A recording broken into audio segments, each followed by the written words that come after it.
So going through the next principle, keeping it clean. A lot of this is fairly common sense. Last week I was in Spain, and I'll tell you, they have a lot of cleaning crew there. The cities are immaculate. They're beautiful. And so, you know, every block or two, you see one of these guys with their just very simple broom and a trash bin. And then then you get more advanced to the whole machines with a second guy with a leaf blower. You know, that's what we need to do in our cities.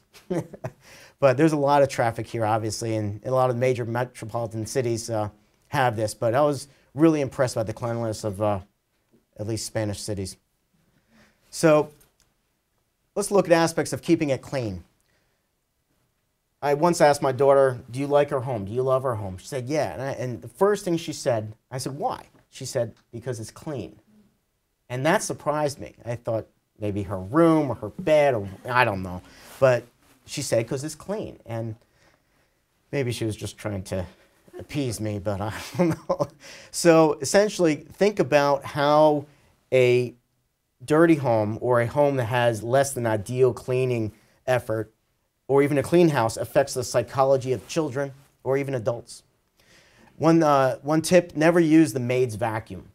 That's a no-no. You don't know where that vacuum's been. It could be picking up lead paint, cat dander, pesticides, etc. Never use the maid's vacuum. It's unlikely she has, the next bullet, unlikely she has one of these things. And this is not the stuff you find in stores. You can't get this in Costco. A full unit HEPA certified vacuum. This meets RRP requirements. This can remove lead paint with no problems. Microscopic lead paint, no problems. That's what you want to use in the house. Most of those, you know, they're getting down in price. They're, you know, $500, $600. They're not too bad if you look around. But a HEPA vacuum is not good enough if you're fighting an inflammatory problem or have potential lead paint on your floors. A full unit HEPA certified vacuum is what you want to look at. That'll pick up the lead paint and reduce the microscopic inflammagens that we're hearing more and more about. The next one deals with the space and the stuff. So maximize the accessible floor space, minimize the niches, and minimize the clutter. And a lot of homes don't do this. There's stuff all over it. You can't open the door in some of these homes. And that's going to cause a problem. Clean mechanical areas, underneath, on top, behind. It's amazing when even professionals, they say, yeah, we cleaned it. We go in there in 5 seconds. It's like, really? You didn't. You didn't look underneath it. You didn't look on top of the ductwork.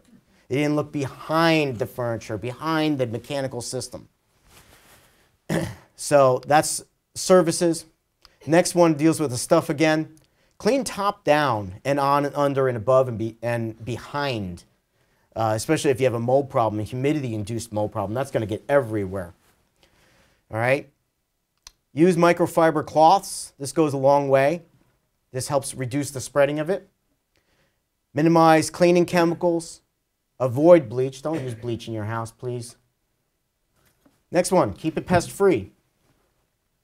Once again, we're looking at this principle with the different changing components of a building around it and how they can affect the perspective of what we're looking at by keeping it pest-free. So let's quickly go over the pests, which most of us know. Bed bugs, dust mites, mice, rats, and birds and bats in the attic, squirrels, fleas, snakes, frogs. We see it all in houses. You know, when you open up a sump pump cover and you got frogs jumping into the sump pump, you have a problem. But once went into a crawl space and there's fleas all over the place. It was nasty. Luckily, I was fully suited up, but I saw them hitting and feeling the fleas bounce on that. It's like, I'm out of there. So you got to take care of that before you can investigate it. So overgrown landscape. I have Lyme disease, 5 years now. All right. It's okay. It helped me get better. You know, probably saved me from a heart attack, but I learned a lot. But I cringe when I go to a house that has overgrown landscape. I just see ticks all over the place. That's how I see things. So the site is really important. The vegetation on that, the leaves, the rotted wood all around the house. That's not good. And clean it up. Otherwise, you'll get the ticks and the snakes and all the other critters. So structure, access, mice can get through a 1/4 of an inch gap. Bats, birds up in the attic, make sure that your attic is totally inaccessible to these creatures. Otherwise, it's going to be major dollars to take out their mess. Looking at the space, the cavities, as I said, for cavities in the home can be conduits for the mice and roaches that are in some of these houses. Especially depending on what region you're in. The drier regions have more cockroaches than here, depending on the cleanliness of the house. Air systems are also pathways for mice and snakes. We've seen snakes inside air handling systems. But we recently had a job where there was dozens of dead mice inside this woman's air handling system, inside the ductwork especially. So that relates to services. Think about the component of services and is that part of keeping it pest-free. Cockroaches can use surfaces as hiding spaces. Clutter prevents cleaning. If you've got clutter all over the floor, you can't clean that floor. It provides breeding grounds and space, possible food, leftover food. So clean up your stuff, and it helps keep it pest-free. As I said, going back, different people from different cultures have different expectations. So that's the souls again, pest-free. Some people are not bothered by pests. I don't know about their children, but so use integrated pest management, non-chemical control methods whenever possible. Pesticides are nasty things. Very difficult to test for too. We don't test for pesticides. Keeping it safe. I'll go through this pretty quickly. Excessive contents improperly placed can create safety risks, obviously, especially on the stairs or choking on batteries for children. So clean up your stuff. Ensure handrails in bathrooms. Review placement of night lights and use amber color for your night light. There's been a lot of research that amber color does not disrupt melatonin production. If you're using a blue light, that breaks your melatonin production if you get just a glance of that blue light. And that helps reduce oxidation and cancer and other things like that. So it's just one little tidbit you can do. Services, looking at when we get into the services and have access to that electrical hazards, when insulation is taken out in an attic, you see that frayed wire, that aged wiring that's overloaded. Take care of that. Reduce chemicals in the home and garage. Keep things out of reach. Review fire safety issues. If those smoke alarms are more than 8 years old, change them, even if they test okay, because the radioactive component in there is going bad. So that's services. Let's keep it maintained. Romance of maintenance. Chapter 8 in Bland's book is that it has none. There is no romance of maintenance, which I thought really clever point. The measure of success in their labors is that the result is invisible. It's unnoticed. I thought that was really good. So this is taken directly from the book. Watch an old building with an anxious care. Guard it as best as you may, and at any cost from every influence of dilapidation. So a couple just small points. A flat roof will always leak eventually. And when water comes through a flat roof, you can't tell exactly where the leak is without some infrared work and some extraordinary efforts. The structure, concrete's a pretty good thing to build with in some regions if it's protected correctly, but it's obviously very difficult to change. Any kind of failing paint could be lead, given the age that it's of the house, etc. So that's the shell.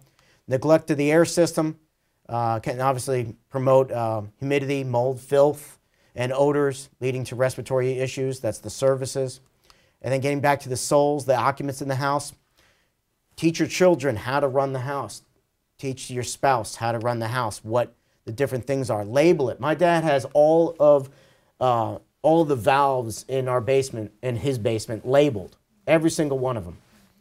So if anybody else had to go down there, it's very easy to figure out. The plumbers love it. The electricians, they love it. They love going there because they don't have to guess at what serves what. Keep it ventilated. Exhaust to the outside. Confirm that these three components do exhaust to the outside and recheck it every 6 months, every year. Bathroom humidity should be exhausted directly to the outside. Cooking fumes is huge. There's a lot of sulfur oxides, nitrous oxides, and particles that come off of just running that natural gas for a few minutes. We see it on the particle counts. It jumps. Laundry dryer. This is a big one. When that laundry dryer is compromised and does not directly exhaust to the outside for multiple reasons, that can become a serious problem, a fire hazard, first off. But if it breaks inside their ceiling, you'll get humidity and lint inside that ceiling or wall, and could cause problems for a long time and health problems you don't even know about. So promote circulation, once again, around furniture and closets. That's the space issue. Dealing with the shell and the surfaces combined here. Overventilation. Beware of overventilation, okay? Especially of outside air ducts. Outside air ducts can be a real problem in some houses, depending on your settings, and some people don't even know it's there. That can cause chronic humidity when you least expect it, and it could go for a long time through many different service providers before they figure out what's going on. That's one of our go-to things when people have a long-term humidity issue. Like, I bet you, we bet on it, that they have an outside air intake that nobody knows about, and it's sucking in outside humid air all the time. Be energy-wise about it. Bring in return air from the basement, provided that you keep it dry and maintained, the basement. So also watch for backdrafting of carbon monoxide gas. That's happening quite a bit with certain weather extremes that we're having and the flooding, etc., the cold. So that CO gas can be problematic. Crawl spaces should not be vented. I tell you, this is going to take decades to get through. People need to know crawl spaces should not be ventilated to the outside, period.